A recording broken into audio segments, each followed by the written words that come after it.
Welcome back to Love and Hard Money.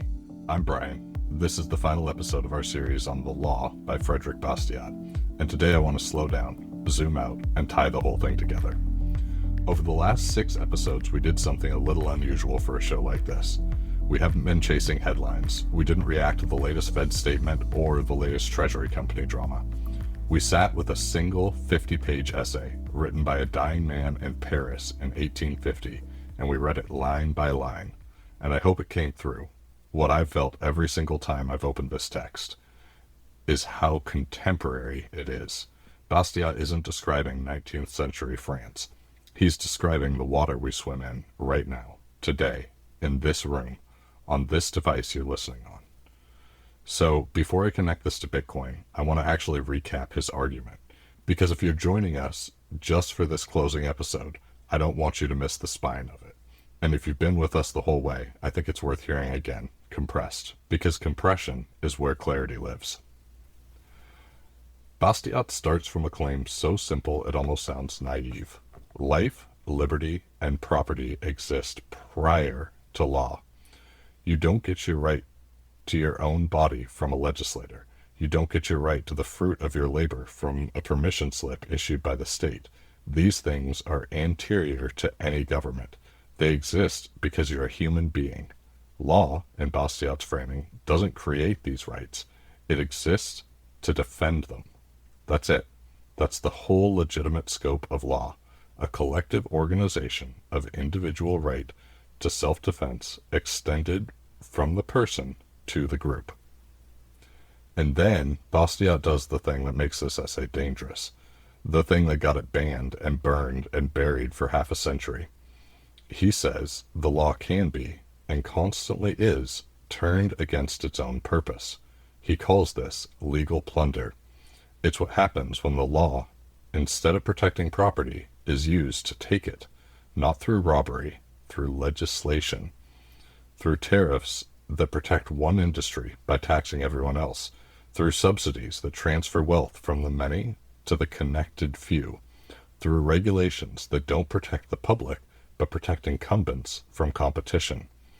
Every time the state extends its reach beyond life, liberty, and property, every time it starts trying to organize labor, equalize wealth, manufacture fraternity, it has to take from one group to give to another. And because it's the law doing the taking, we stop calling it theft. We call it policy. We spent an entire episode on his 3 signs of legal plunder, and I think about them constantly. When the law does for one citizen what another citizen cannot do without committing a crime. When the law takes from some to give to others. And, the one that stings the most, when a great portion of society lives at the expense of another great portion.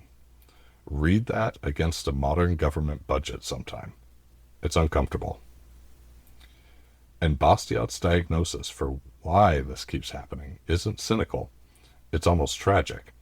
He says it happens because 2 things sit inside every human heart: the desire to live and thrive, and an aversion to pain and effort. Left alone, that combination pushes people toward one of 2 paths: honest work or plunder. And plunder, when it can be dressed up as law, becomes almost irresistible. It's easier to vote yourself a subsidy than to build a business. It's easier to get a tariff passed than to outcompete a rival. The state becomes, in his words, the great fictitious entity by which everyone seeks to live at the expense of everyone else. That's the diagnosis. Now here's where I want to spend the rest of our time today, because Bastiat also gave us a prescription, and I think it's worth being honest about why that prescription on its own was never going to be enough. Bastiat's answer was elegant. Law should be negative, not positive. It should say don't, not do. Don't steal, don't defraud, don't assault, and then get out of the way. A government limited to protecting life, liberty, and property, doing nothing else, taking nothing beyond what's needed to fund that narrow defense. Simple. Almost obvious once you've read it. But here's the problem, and it's the same problem every classical liberal thinker from Locke to Jefferson to Bastiat himself eventually ran into. That prescription requires enforcement, and the only enforcement mechanism available to a 19th century pamphleteer was persuasion. Bastiat's entire strategy was to write clearly enough, argue tightly enough, that the citizenry and the legislators that draw from that citizenry would simply choose to keep the law within its proper bounds. His prescription required virtuous legislators. It required courts willing to strike down plunder, even when plunder was popular. It required citizenry perpetually vigilant, generation after generation, against the slow creep of law being repurposed as a weapon. Through first turnings, second turnings, third turnings, and fourth. And I don't think I need to spend much time convincing you how that worked out. Bastiat published the law in June of 1850. He was dead 5 months later, at 49, of throat cancer, having watched the Second Republic he'd hoped for curdle into the authoritarianism of Louis Napoleon within a year. Within a lifetime of his death, tariff walls went up across Europe. Within a century, the gold standard he assumed as a backdrop to sound money was severed, restored, severed again, and finally abandoned outright in 1971. The virtuous legislators didn't show up, or rather they showed up sometimes, for a while, and then they were replaced by legislators who found plunder more convenient than restraint. Because that's what the incentive structure of unlimited lawmaking always produces, given enough time. Bastiat understood the disease with total clarity. He just didn't have a cure that could survive contact with human nature at scale. So now I want to bring in the second name in our title, because I think what happened in 2008 and 2009 is the missing half of this story. Satoshi Nakamoto didn't write a pamphlet. Satoshi, whoever they were, whether one person or several, we still don't know, and hopefully never will, wrote code. And that code does something no essay, no constitution, no legislator has ever managed to do. It enforces a monetary rule, not through virtue, not through vigilance, not through the hope that the right people stay in office, but through mathematics that doesn't care who's in office at all. There will only ever be 21 million Bitcoin. Not because a law says so. Laws get replaced. Not because a central bank promises restraint. Promises get broken every single time, eventually and without exception, across every fiat currency in human history. There will only be 21 million Bitcoin because the protocol makes anything else computationally infeasible against the honest majority of the network. You would need to outmine the combined hash power of hundreds of thousands of machines around the planet just to rewrite one rule. It would require more joules of energy than the entire U.S. Navy consumes, not to mention specialized computers that could not be acquired at scale without triggering the network's immune response. It isn't illegal to inflate Bitcoin. Fork it if you want. It's harder than that. It's structurally, physically, mathematically resistant in a way no law has ever been, because a law is just words that the next legislator can cross out. Think about what that actually means against Bastiat's framework. Legal plunder, remember, runs primarily through the monetary channel of the modern world. That's the Cantillon effect we've talked about on this show before. When new money is created, it doesn't appear equally in everyone's pocket. It appears first at the top, the banks, the primary dealers, the asset holders, the people closest to the spigot. They get to spend that new money before prices adjust. By the time it reaches a wage earner, a small business owner, a retiree on a fixed income, prices have already moved. That's not a side effect of inflation. That is inflation, mechanically, a transfer from the latecomers to the newly created supply toward the first recipients of it. It is legal plunder wearing a central banker's suit. It has congressional authorization. It has the Federal Reserve seal on it. And by Bastiat's own definition, that makes it no less plunder. It just makes it the kind we've stopped noticing, because it's the water that we swim in. Bitcoin closes that specific hole.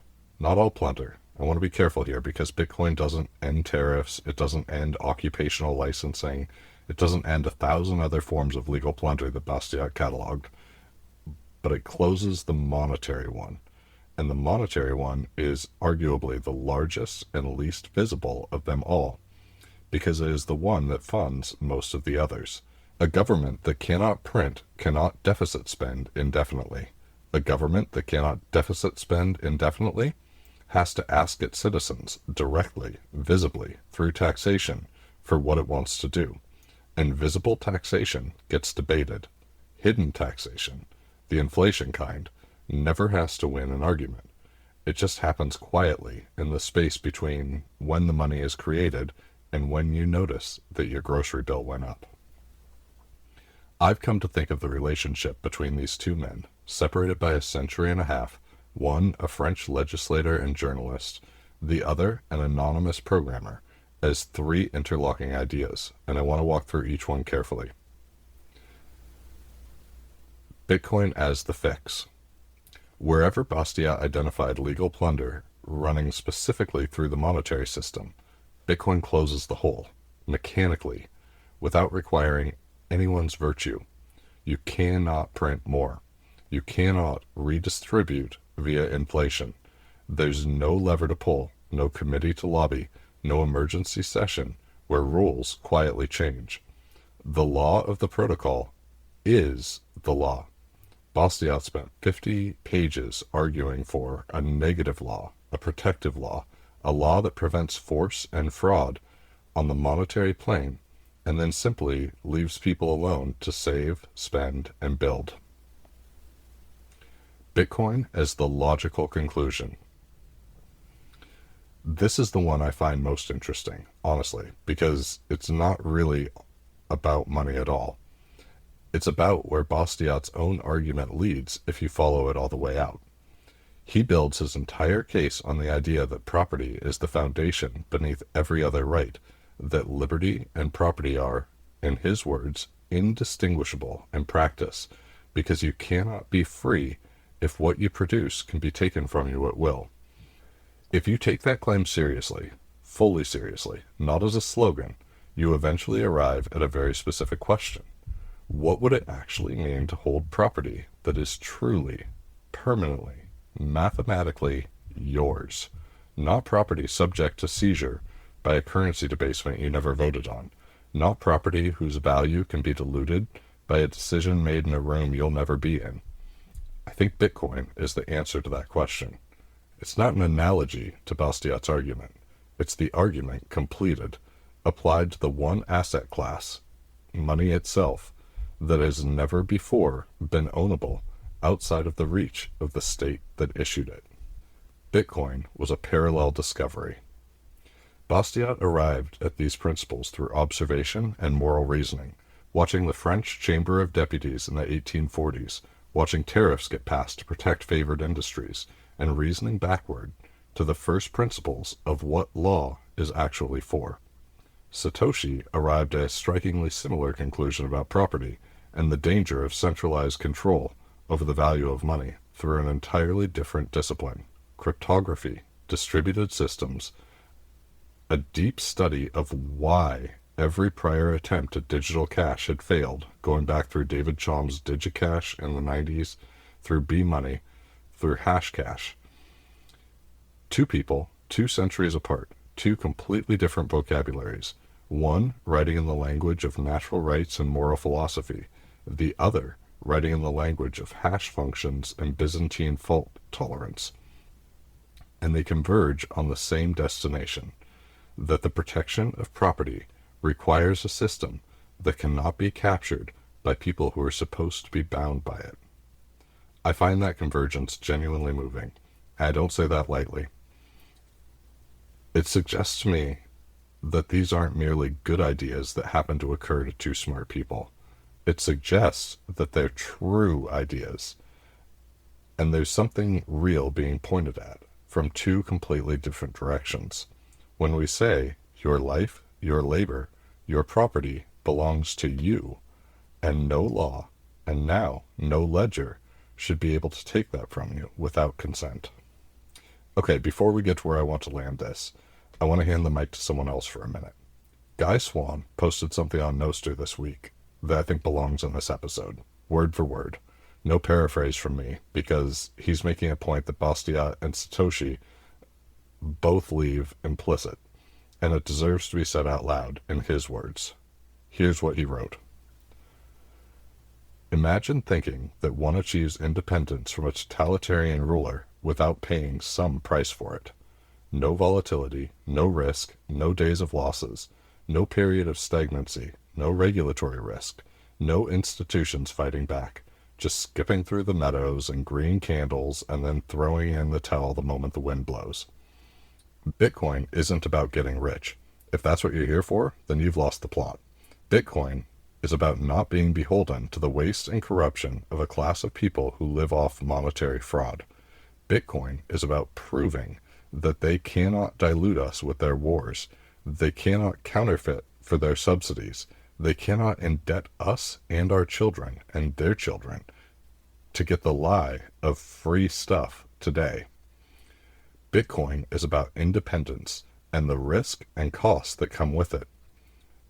We may get wealthy if we achieve independence, but we will never get it asking for permission or waiting for green candles before even taking a stance. Imagine if the American founders had said, we pledge our lives as long as we are comfortable, our fortunes as long as they only go up, and our sacred honor as long as we only benefit from this quest. Otherwise, we apologize and ask the king's approval. Some people may not understand that this is the battle, and maybe they have no idea how or where they are paying for the corruption of their own society, but they are paying for it nonetheless. Bitcoin is the solution, and it's not because it's going up every day you hold it. Quite literally, the opposite in fact. When we take away the power to dilute the money, we force them to come straight to our door with guns and demand what we have earned directly. Bitcoin's mission is to destroy the illusion that they are giving us something for free and prove that the state is a system of violence and the central bank a system of covert theft at an unheard of scale. That is the purpose of this tool. It is independence through technological rebellion, not wealth. It is risking our wealth for a chance at ending the era of central banking and infinite debts and a world where kids grow up with the poisonous and absurd notion that even as technology becomes more advanced and our capacity to produce grows exponentially, somehow everything still gets naturally more expensive and wealth becomes more concentrated. Nothing could be further from the obvious truth. It is government debt, the central bank money printer, and the counterfeit class that huddles around them like leeches that suffocate society of what would otherwise be stable and consistent growth in our general prosperity, time, and meaning. If you are here only because of 50% returns and then leave when it falls 25%, we are not the same. That's Guy Swan on Nostr this past week, and I wanted to read the whole thing, not a clip of it, because I think trimming it down would have blunted exactly the point he's making. Swan's framing is a line between believers and tourists. You're either willing to pay the price of independence, or you're not, and if you're not, we are not the same. I'd frame the same costs a little differently. Not who's in and who's out, but what are you willing to pay for the ability to give freely, on your own terms, without a hidden tax quietly eroding it while you're not looking? Same toll, different reason for paying it. I want to close on something a little more personal, because I named this show Love and Hard Money on purpose. And I think this is the episode where that name finally makes full sense. Bastiat ended the law with something closer to a plea than an argument. After 50 pages of tight, almost legalistic reasoning, he steps back and simply asks the readers to choose freedom. Not a perfect system, not a utopia, not a guarantee that everything will go well, just freedom and confidence that free people, largely left alone, will build something better than any legislator could design for them from a desk in Paris. That's not a policy proposal. That's an act of faith in other people. It's a kind of love. Honestly, a love that respects someone enough to let them keep what they've built and make their own choices for what to do with it, rather than deciding for them because you think you know better. And that's the thread I've been trying to pull through this whole show, episode after episode. Hard money, money that can't be debased, can't be diluted, can't be quietly taken from you while you're not looking, isn't just a technical preference for a certain kind of asset. It's an act of respect. When you refuse to inflate someone's savings away, you're refusing to plunder them. When you hold a currency that no committee can vote to weaken, you're protecting not just your own property, but your ability to give freely, to provide for people you love, on your own terms, in your own timeline, without a hidden tax eroding it in the meantime. Sound money and love aren't two separate topics I happen to bolt together for a podcast name. They're the same instinct applied in two directions: outward, toward the people you care about, and structurally, toward the systems you choose to trust with what you've built. So that's the connection I wanted to draw across this whole series. Bastiat gave us the clearest diagnosis of legal plunder ever written, and a prescription that was right in principle, but unenforceable in practice, because it depended on virtue holding steady across generations, and virtue is not a reliable currency. A century and a half later, maybe without ever having read Bastiat, who knows, Satoshi Nakamoto built the enforcement mechanism Bastiat never had access to. Not a better argument, a better lock. I think Bastiat's plea still stands exactly as he wrote it. Choose freedom. And I think, for the first time in the history of money, we finally have a tool that makes that choice enforceable, not by persuading the next legislator, but by removing the lever from their hands entirely. Thank you for reading Bastiat with me over these last 7 episodes. Thank you for being a part of this community, for sitting with a 50-page essay from 1850 in the age of 15-second video clips, because that presence is a kind of quiet rebellion. If these ideas resonate with you, if you see a thread running from honest money to honest law to honest love, do me a favor and share this series with one person who needs to hear it. Not everyone, one person. That's how we're going to spread these ideas. This is Love and Hard Money. I'm Brian. Keep stacking.